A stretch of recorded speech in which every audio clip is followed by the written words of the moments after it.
Good. Hello, hello. Thank you so much for joining me today. Welcome to Life Coach University and Pay It Forward Talks. My name is Maxine Tolbert, and I am a life and success mindset coach, and I am also an NLP practitioner. And I want to welcome you today to the topic of expectations, something very close and dear to my heart. And I'll explain that a little bit more later. But first of all, I just want to very gently remind you that you are here today free of charge, and is given with love and with the best intent, as us coaches love to do. The only thing that we ask of you is to pay this forward. If you find any value in what you hear today or what you learn today or the insights that you gather, consider how you can actually benefit another person or persons of your choice and pay the favor forward to that group in a manner that is befitting and associate to you, because that's the beautiful ripple effect of coaching and the power that exists, or the empowerment that exists behind coaching. So just a gentle reminder. So again, my name is Maxine Tolbert. I'm a life and success coach, and I focus on mindset, and I use my NLP practitioner and neuroscience-based information and certifications to coach what I consider us to be, which is a three-part system. My integrated coaching practice considers that we are a mind, brain, and body entity. And each of those three parts is integrated so closely that a change in one or an effect in one automatically affects the other two. So that's a lot. It's a lot to consider. So I simplify. Here's my underlying strive in coaching. I believe that if we simplify things, we can give more clarity, or allow people to gain more clarity.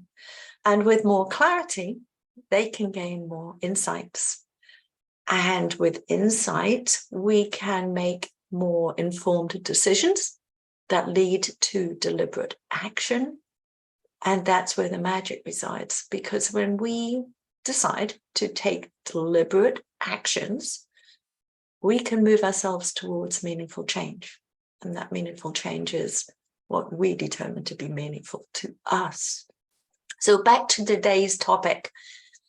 This is juicy for me, and I don't apologize for my excitement about it. Okay.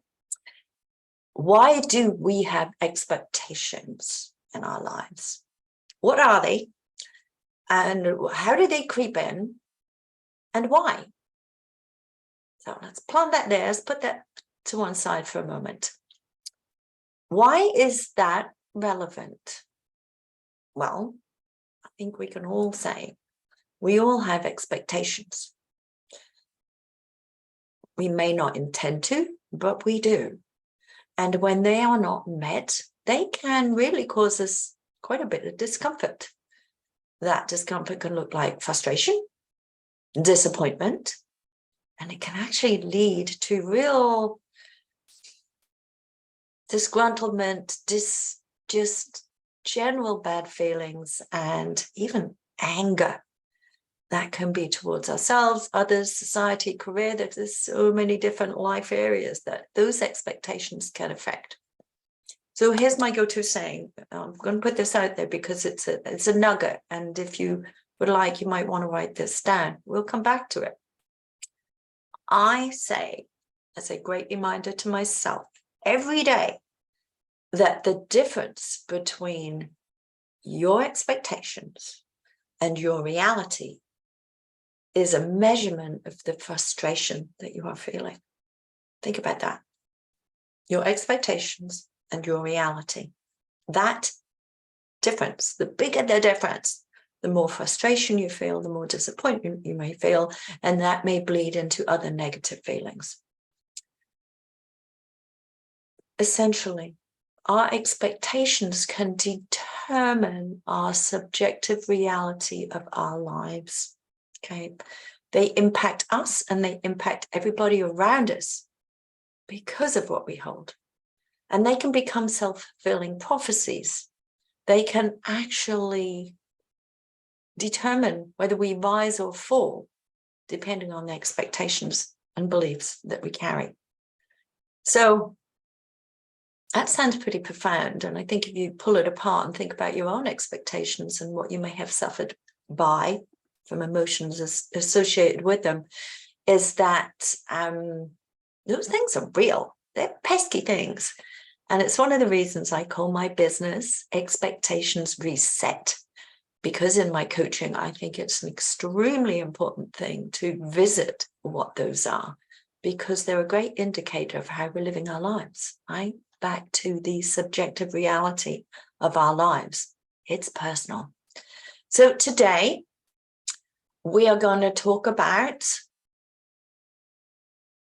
in the agenda, in our format today, so you can kind of get ready, what expectations are. We're going to quickly visit the difference between an expectation and an assumption. We're going to explore the various sources of our expectations. We're going to consider and see why they get woven into our belief systems and even into our own identity and the levels of those. We're going to ponder a little bit more, do some heart pondering, and hopefully raise some self-awareness so that you can identify some of the expectations you may be living with. And my hope for this talk today is that you will gain some new insights about the sources of some of your emotions, some of your frustrations, some of your disappointments, and some of the disgruntlement that you may be feeling in your life, because it's hard to kind of pinpoint some of that sometimes. And I'm going to actually, by the end of this, set the stage for you to visit my next talk, which is all going to be about auditing your expectations that you're living with so that you can manage them better. We'll come back and around to that. So before we get cracking, I just want to prep you for what we're now going to go through, but also how you could best participate in this and get the most for yourself from this talk, because that's why I'm doing it. That's why I coach. It's to benefit you, not me, you. So during this, I will be encouraging you to work along. Now, don't worry about writing notes. This is recorded. You can revisit and rewatch any time that you wish. So some of what I share with you, you don't need to take notes on. You can come back and revisit. Any standout things, I may kind of say, hey, it's a writable moment, but really participate. I'm going to ask you some rhetorical questions. So please jot down your answers. We will use some of those answers as we go through a process that I'm taking you through. And we're going to reflect upon your answers. And as a result, I really do hope that you can identify some of the expectations that are perhaps not serving you the most. And again, like I said, we're going to set the stage for addressing those in my next month's talk about really how can you do better for yourself. And time permitting, at the end of this, you will have the opportunity to do some questions and answers about what you heard and what may be coming up for you. So that's the format of today. So let's just dig right in. Let's get set. Let's get cracking. Okay. What are expectations? Okay. So in all of my talks, I do like to use definitions. So forgive me while I read this, because I want to make sure that I absolutely put out there what definitions pop up if you should Google them. A definition of an expectation kind of is twofold. It's a strong belief that something will happen or that the case will be this in the future, right? So it's forward facing. Something's going to happen, something will become. It's also a belief that someone should achieve something. Now, that someone could be you, others, right? But it involves us. In each case, we are an anticipated recipient. We are expecting something to be an outcome, be it good or bad, right?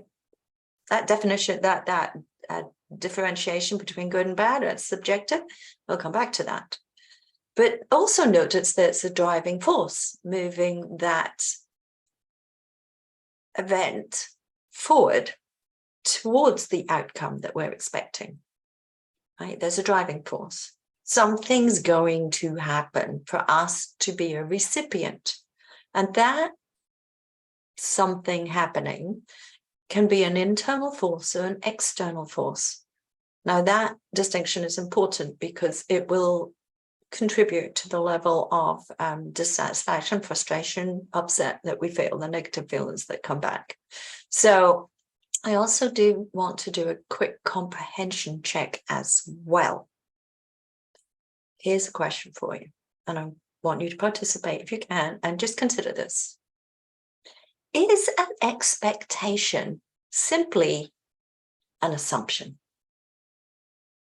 Let's ponder that for a minute. Expectation, you heard the definition. Assumption. Well, actually, they are not exactly the same, although they are related concepts. So I'm just going to clarify that again, part of what I love to do. Simplify, clarify, so we can move to insights and the rest of where the magic happens. An assumption is a belief or a supposition that something is true or will happen, and is often made without any real concrete evidence or proof, right? So assumptions are based on prior knowledge, intuition, limited information, but they serve as a starting point for reasoning or decision-making, even though they may not be accurate. That's an assumption. Now, an expectation is a little bit more specific, okay? It is a belief or an anticipation that something specific will happen or be true in the future. And it's often influenced by our subjective past experiences. So it will include cultural norms, personal desires, information that's available at that time. And unlike assumptions, expectations are more focused on predicted a specific outcome or result that involves us personally. I just wanted to share that because I've seen that as a confusion, and I think I want to, from the coaching aspect, reach you from a personal point rather than from a more higher, distant level of an assumption. So now you know the difference. Expectations are basically based in the subjective reality of our own existence, and they center around specific outcomes that affect ourselves. It's personal. So who here, all right, this is a good one. Who here has heard this quote before? If you have expectations, you are setting yourself up for disappointment. Oof. That quote is associated to Ryan Reynolds. So if that's the case, why do we do this to ourselves? Why do we let these expectations be created? Where do they come from? And why do we form them? Well, to help that, what I'm actually going to do is refer to my NLP training and what is known as the DILT's six logical levels for success. Now, don't worry about the fancy name or anything else, but I'm going to show you now a diagram. Forgive the rudimentary drawing and handwriting, but I'm going to walk you through this because it is a very intriguing foundational document from which I'm going to use as a structure to walk you through how expectations get woven into our lives and why. Because when you understand that, you have a little bit of better understanding of how you can manage them better, right? Simplify, demystify, simplify, clarify, to give you insights so you can make informed decisions to take deliberate action and make meaningful change. There's a sequence of events, and you're going to see where this comes in. So bring it up right now. We'll walk around it and talk about it. So I'm hoping you can see this. right? If I can get that on screen well enough, you're going to see this wonderful triangle here. It's a pyramid, and it starts with foundational level 1, going up to 2, 3, 4, 5, and right at the top there is number 6. So I'm going to introduce each one of these. I'm going to leave it here for a little bit, see if I can hold it and talk to it at the same time, because I'm hiding myself. Context or environment is at the very base of the pyramid. Okay. It's foundational and it's deliberate at the bottom. I would like to put this down. So if you want to jot this down really quick, just maybe draw this triangle. You don't need to put these words in. I'm going to talk about these. We're going to come to each one, fill it in as we go. But what I do prompt you to do, forgive me here, but this is mirror imaged. Write this bit. I can't do that here. That's going to remind you of the structure upon which we're building and how it relates to you. Okay, just write that down. Again, there's 5 levels there, and there's one very much at the top, number 6, which is a higher level transformation of purpose. And we will talk about that later. So let's again set that to one side. All right, you got that? Right, 5 levels. I can't do that here. One simple pyramid, hand driven, just scroll it down. All right, setting that aside. I'll pick it up again later. All right, let's explain and explore each one of those in turn. Okay, so we're going to start just from how you would build a pyramid from the bottom up. All right, the foundational level upon which the next level sits. So that first level, if you remember, in the wording, it's here. And that translates to be context or environment. So let's talk about what that contains. In our individual upbringing, or during that, it at time introduces us to many influences that help form our thoughts, our behaviors, and our actions. And those influences, particularly in the early years of our lives, are not of our personal choice. They are given to us. That happens in the most influential part of our upbringing, between the ages of 1 and 6, maybe even 7. And it's largely dependent and influenced by our primary caregivers, whomever they may be.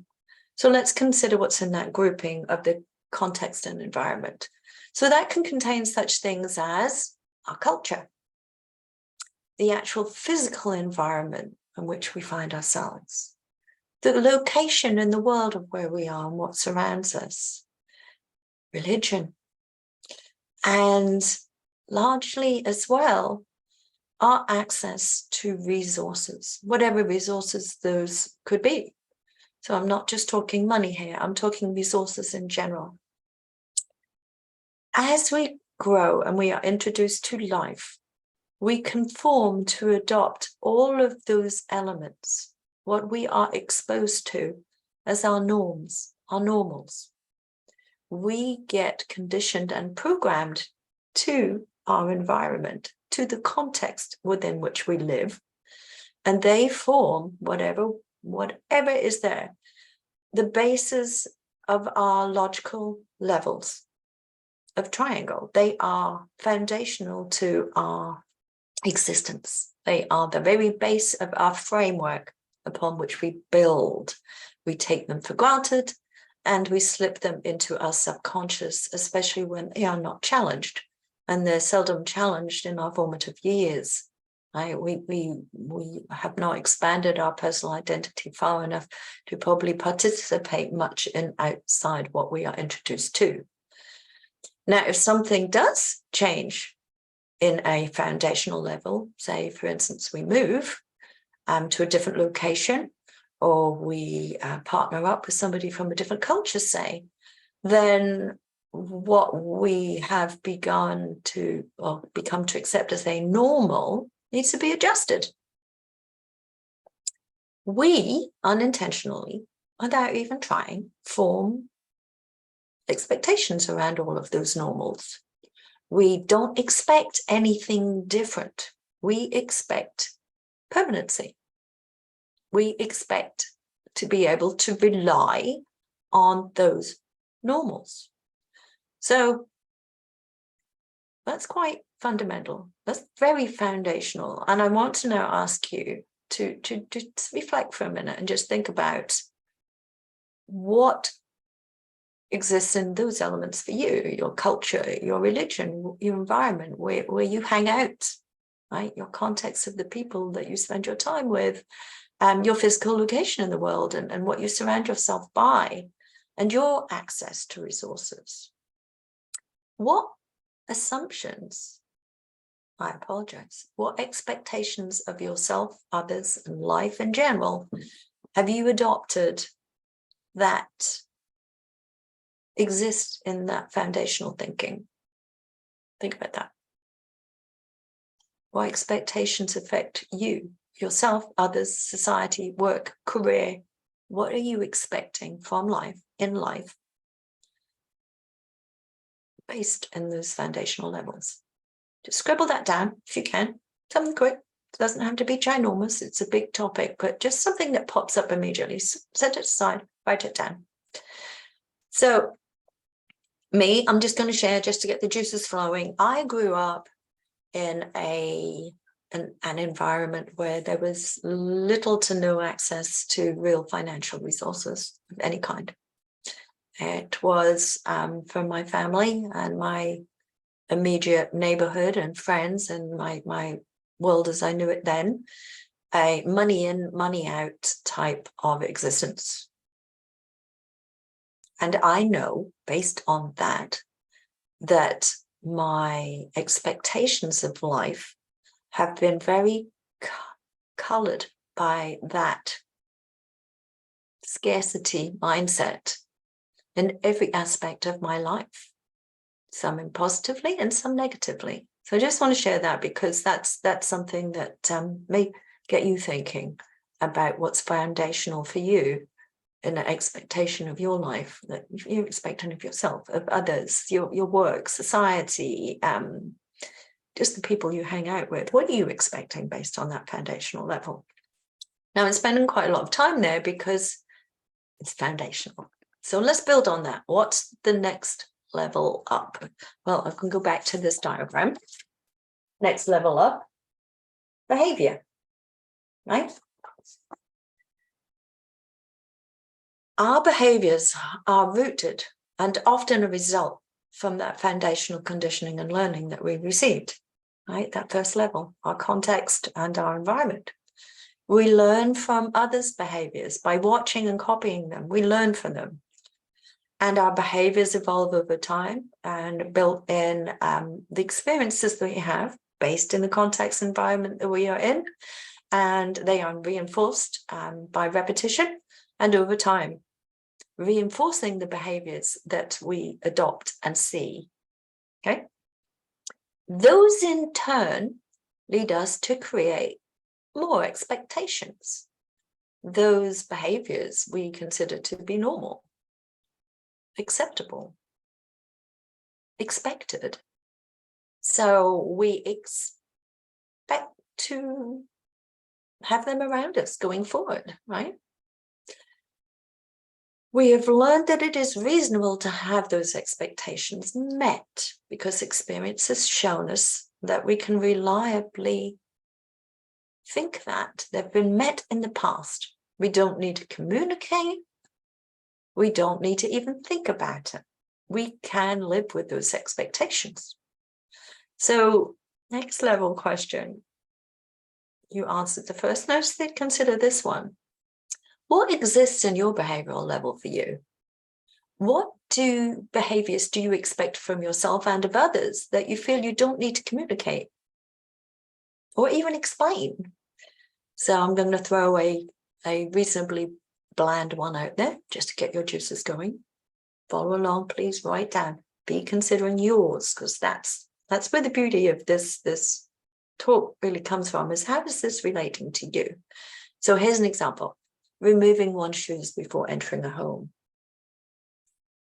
Consider some cultures where that is a complete no-no. You would never consider walking into a home with your outside shoes on.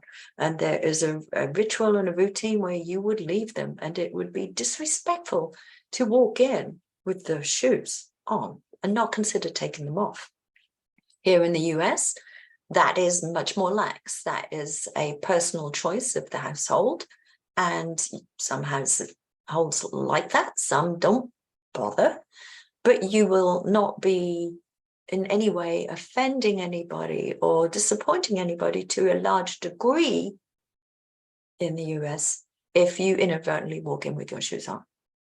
It's not part of any ritual, it's not part of any culture. So I'm just throwing that one out there because it's an interesting one to me.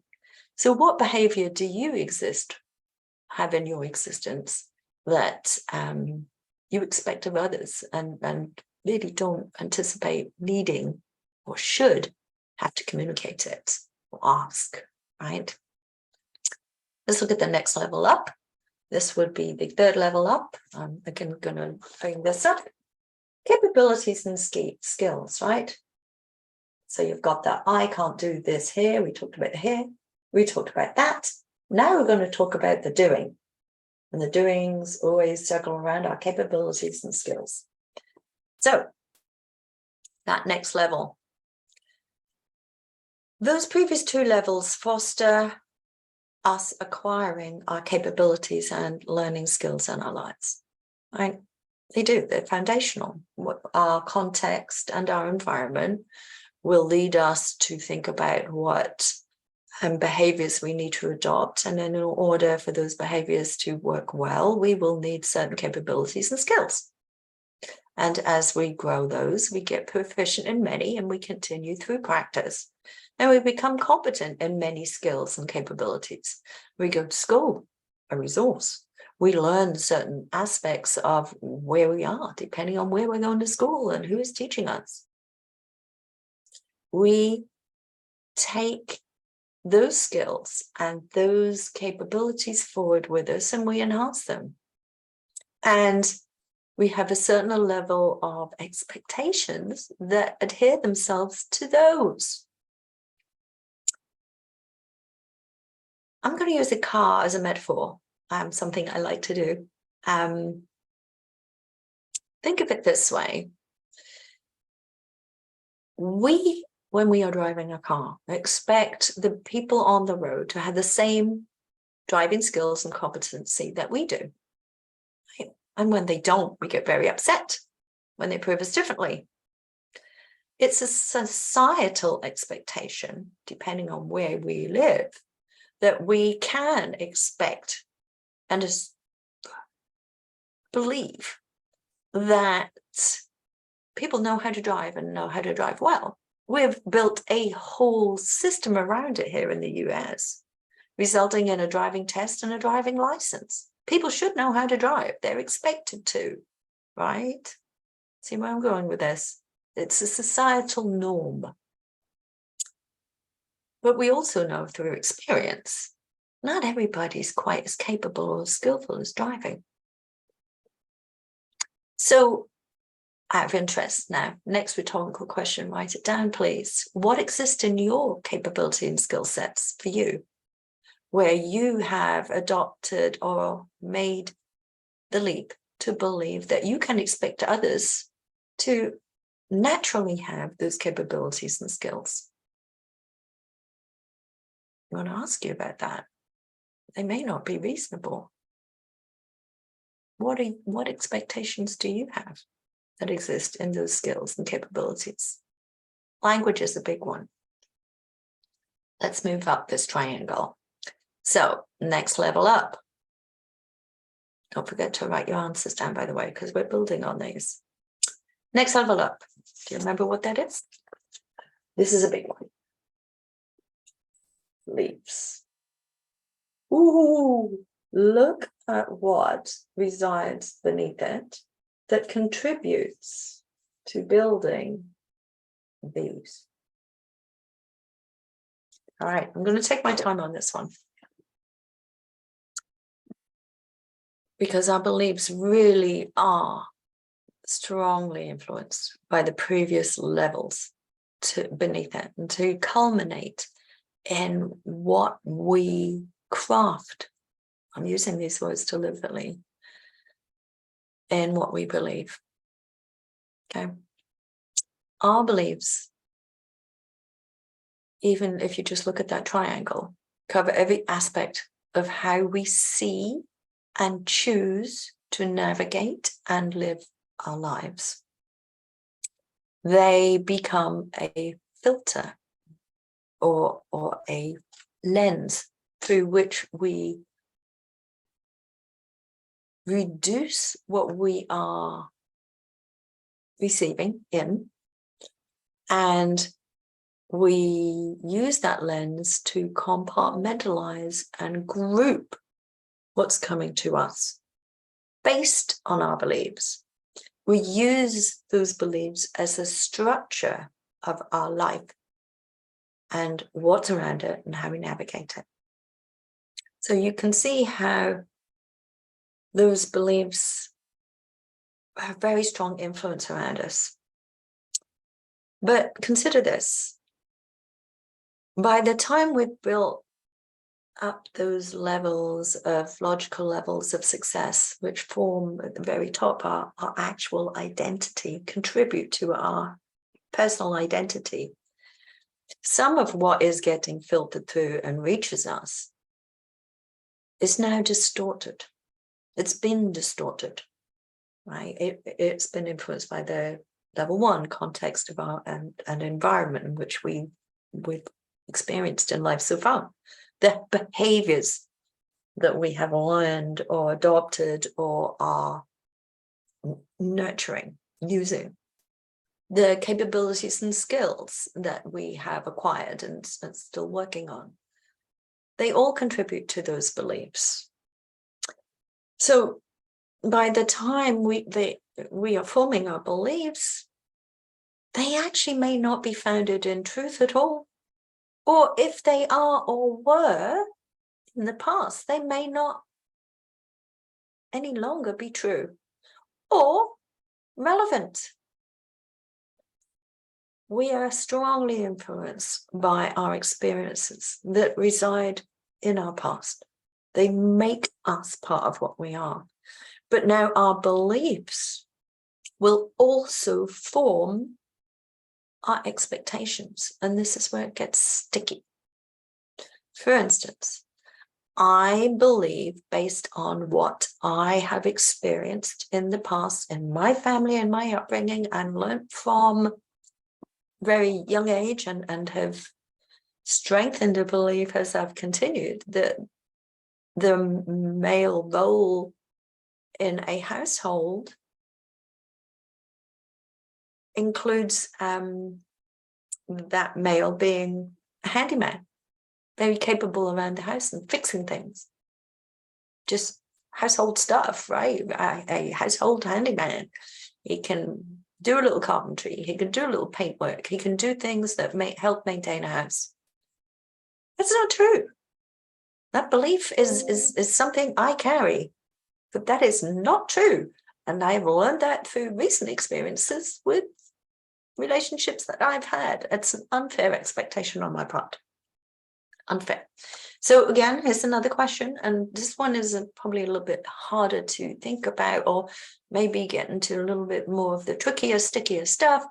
What exists in your beliefs that you may have not questioned for a while, if at all, that are unintentionally being projected onto others or adopted by yourself to form certain expectations, things that you are expecting to happen or receive for your specific needs and outcomes? What are you believing that is forming some of those? You may have quite a few.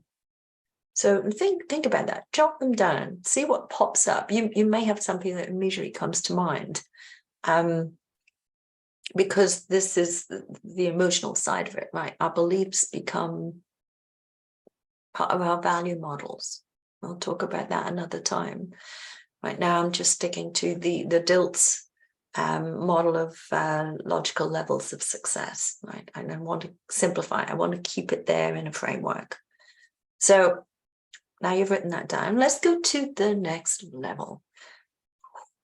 The big one. Remember it? Identity. Our personal, unique identity. I. Oh, I'm feeling tired already just thinking about it. We've built up all these foundational levels to actually look to see what influences what we believe to be ourselves, right? How we perceive ourselves, how we identify ourselves, because our personal identity is unique and it encompasses all of those levels, every single one of them. And it is purely subjective, because each one of those levels have contributed to in a very unique way to who you are right now, who you have become. And you have built beliefs around it. You have capabilities and skills that exist within it. You have behaviors that you have adopted and unconsciously do every day. And you exist within a context and a framework and an environment where you choose to be.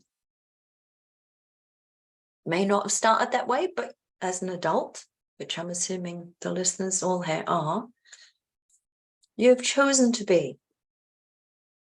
Wow. So what assumptions sit at the very top level of your identity? What assumptions have you, not assumptions, expectations do you have of yourself? Or expect others to contribute to you right now that you might not have really given much thought to, right? We're competent in so much that we believe, and we're conditioned to so many norms that we believe, that we may not have questioned, who am I? Why do I think this way? Right? Don't forget, I consider ourselves to be a three-system body system: mind, brain, body. So I'm going to just entice you a little bit. Hopefully this will help you. My story. And I'm going to use this framework to present it to you. I can't do push-ups. I'm leaving the foundational level because we'll come around to that. I can't do push-ups. Now, up until about 6-7 weeks ago, I fully had that as part of my personal identity. It's a very strong belief. I knew from experience that I just didn't have that capability. I've got incredibly long arms, and they're not particularly muscular, as much as I may work on them. They're very long. I have adopted behaviors where I avoid them. And I work out in the gym every day, right? So, and I go to lots of different classes. So when push-ups were coming along, I would in my brain say, no, that's not for me. So my behavior would be to not even try. Got behaviors around them.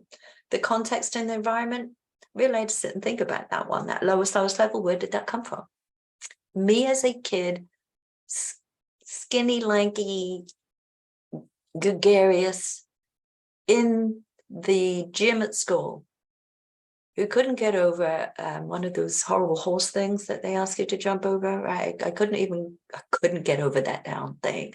So they asked me to do, okay, fine. I had a couple of goes, totally embarrassed myself. So then we moved on to doing push-ups. Couldn't do those either. It solidified in my head that, one, I couldn't jump over one of those vault horse, whatever they call it, and solidified that I cannot do push-ups. My body will not allow for it. It's not true.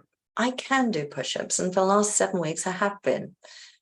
It just took a shift in my mindset to understand how my body works and to work and strengthen in a manner that would allow me to have the physical capability of doing that. I'm this old, and don't let the lighting fool you. I've been around the sun many more times than you might think. And it's taken me all that time to identify that I had an expectation of myself that was not really well-founded at all. And I was allowing it to influence me. So just throwing that out there, because I really want you to think, well, what's part of your identity? What do you believe about yourself that comes from the capabilities and skills and behaviors that you've adopted and where you learned it in context and an environment? There's something, and I know there is. So what are you expecting of yourself and even others, right? Then we're just going to look at that very briefly, very, very briefly, the top level there. You can see that this top level is a line here, and the triangle gets inverted. Above that line is where we're really serving our purpose, right? We learn to actually understand ourselves at all of these levels, own and be accountable for all of those levels, but we work to actually transcend those levels so that we can work beyond ourselves, beyond our personal identity, what we consider as ourselves, to do, I'm going to call it a phrase that relates to me or that resonates with me, greater good, right? That purpose in life that brings greater good to others, external to ourselves. And I'm actually going to leave it there because I believe that that requires a whole different talk and a whole separate hour, right?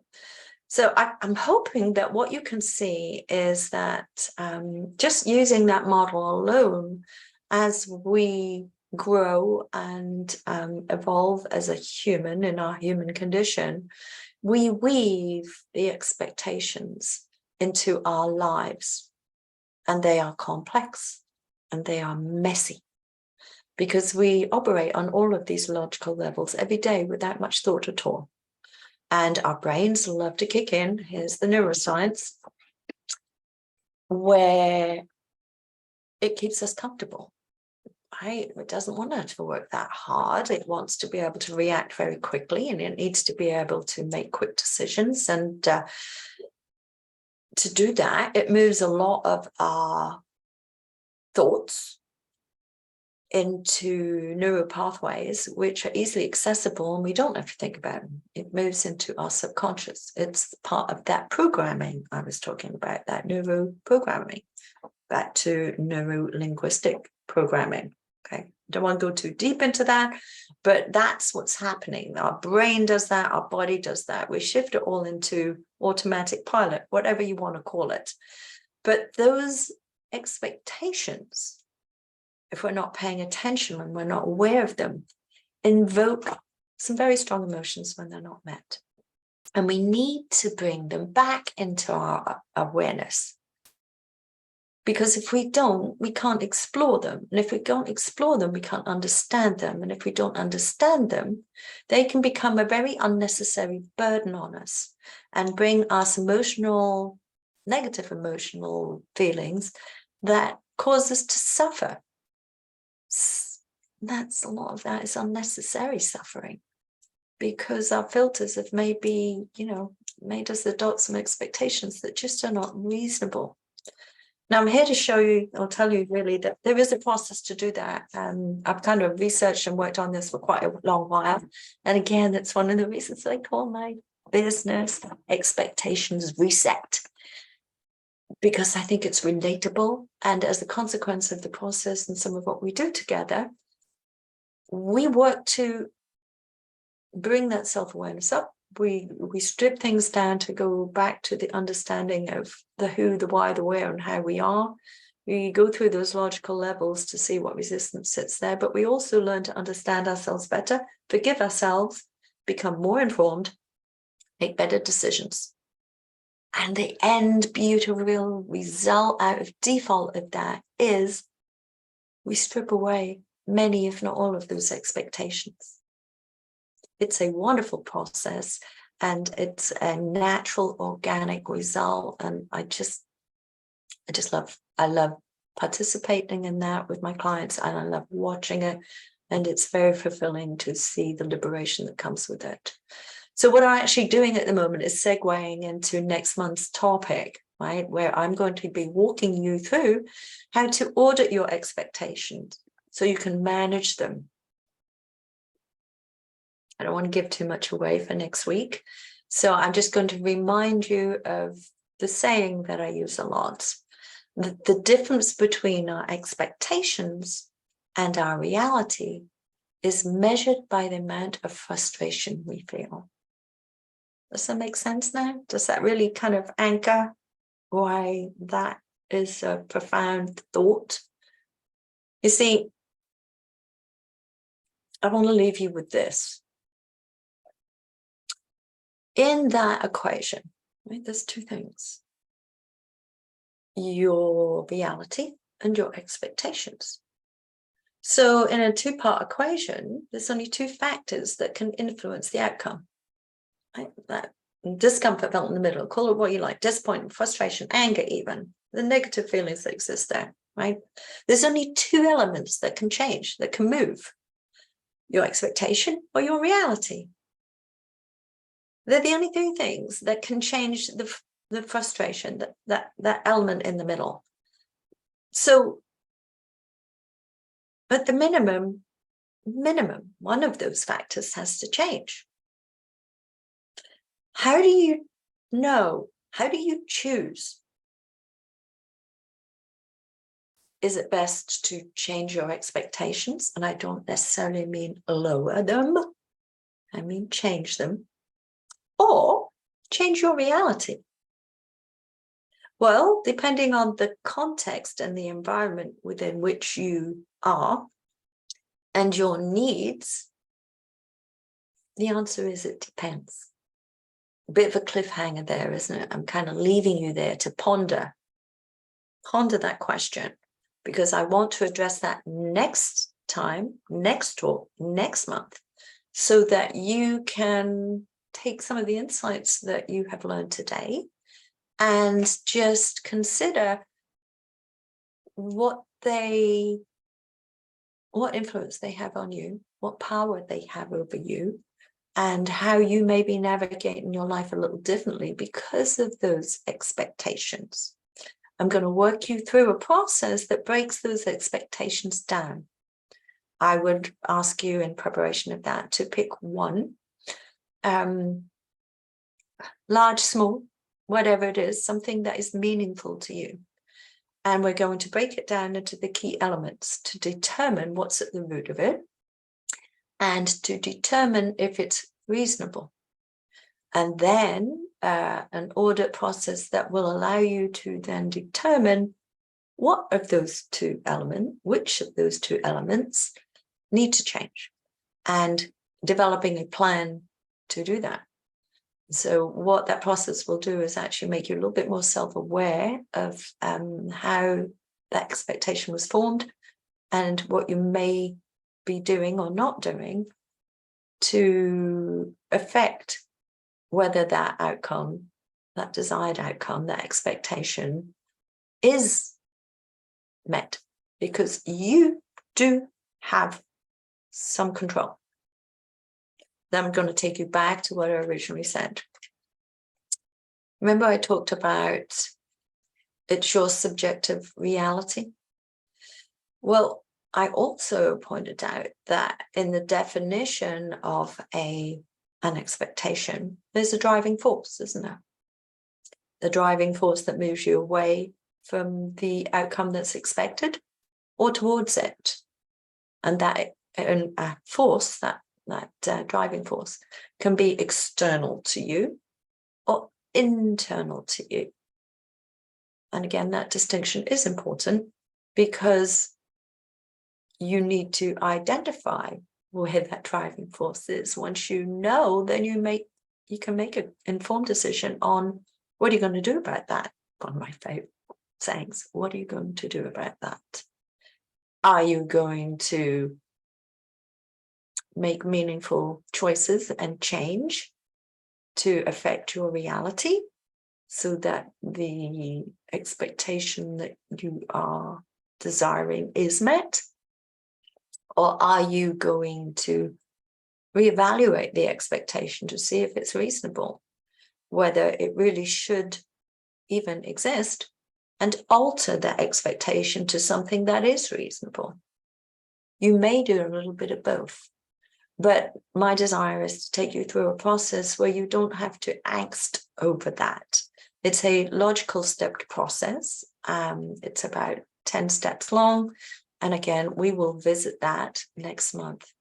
Now, I believe we have about 10 minutes left.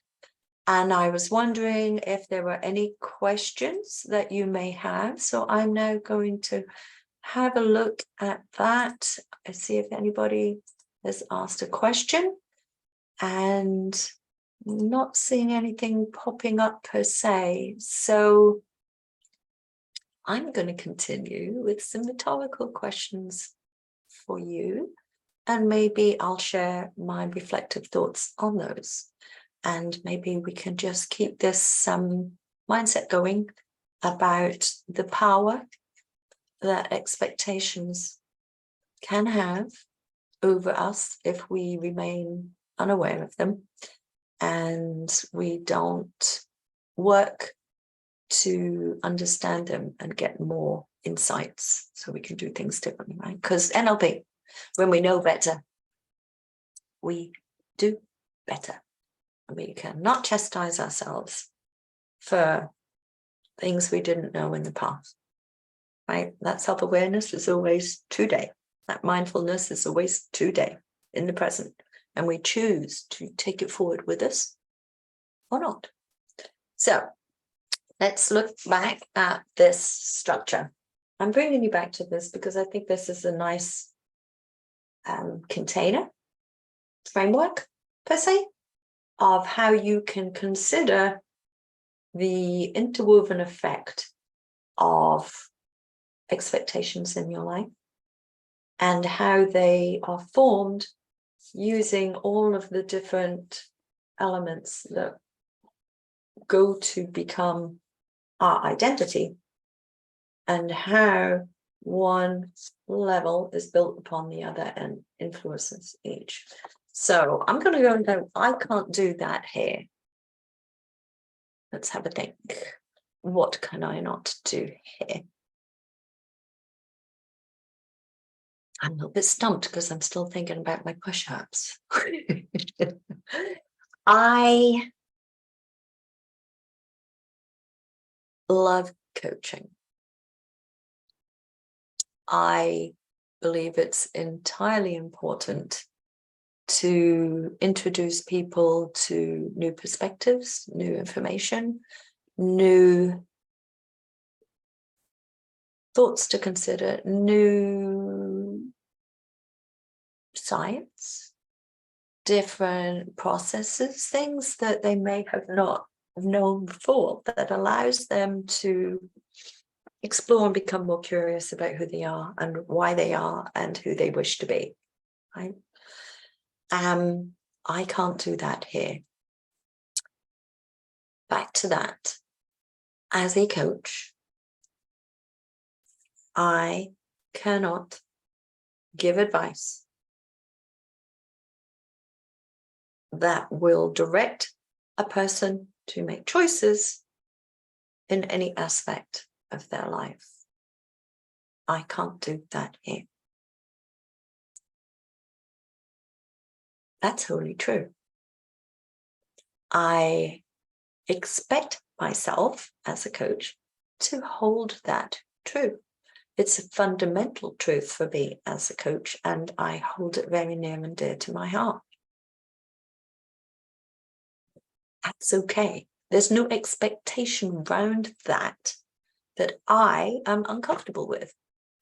However, I do work with clients who come to me sometimes who are expecting advice and solutions to be given to them. So to flip the coin a little, I work with them to expect something different. Because if I was to lead or give advice in any way as a coach, I would be giving them a solution and point them in a direction that worked for me. And that served me. I have no right to believe, think, assume that what worked for me would work for anybody else. It's insidious to do so, and it's actually disrespectful. And I, as a coach, prefer to empower people to identify what works for them best. Best life advocate. That's what I do. That's what I label myself as, best life advocate. So let's end the talk here. Thank you for your time. Thank you for walking down this process. Thank you for participating. Thank you for allowing me to expand upon the framework that I hope is useful. My name is Maxine Tolbert. I'm a best life advocate. I'm a life and success mindset coach and an NLP practitioner. And this talk was on behalf of Life Coach University. And I'm reminding you gently again, if you had any value in this talk, found any insights, please, I encourage you to pay it forward. Pay it forward to a group or a group of individuals that you choose in a manner that is suitable and capable within your being to do so, and that you do it with love and joy in your heart, and spread the wealth of what coaching provides to the world and is a staple for how I exist in this life. Again, I'm Maxine Tolbert. This is Life Coach University, and this is a Pay It Forward talk. Take care, and I hope to see you again soon, and another talk another time. Bye-bye.